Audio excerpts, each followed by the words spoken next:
Let's talk about the time factor.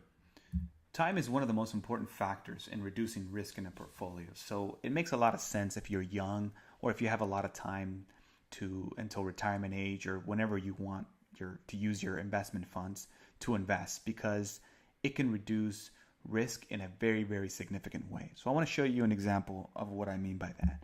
So let's take an idea of investing 100% in US stocks from 1928 to 2013.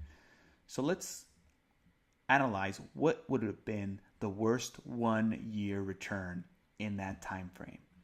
So in 1931, your $1,000 that you invested would have gone to something like $560, right? A minus 44% return.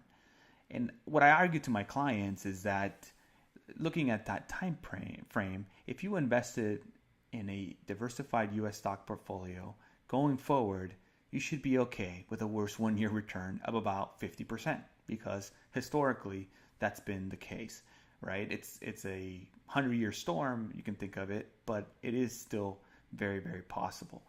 By contrast, if you invested over 30 years on an annualized basis, your return, the worst possible return in that time frame, is a plus 8%.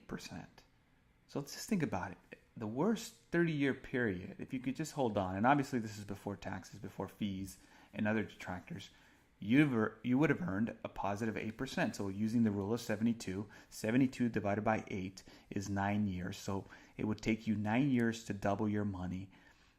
Every 9 years you would be doing that, essentially, in the worst of cases. So I think the bottom line here is this. If you have the time to wait out the craziness, which is, as illustrated here, this 1931, I mean, you could have been down almost half. You have the probability, based on history, to generate a positive return on your money the longer you wait. You have a higher probability. Nothing is guaranteed when you're investing. Nothing is guaranteed. But you do, based on history, have the notion that the longer you can wait, the more likely is that you will make a nice return on your money. So time is a factor, super important, and it's super important from a risk reduction, risk management perspective.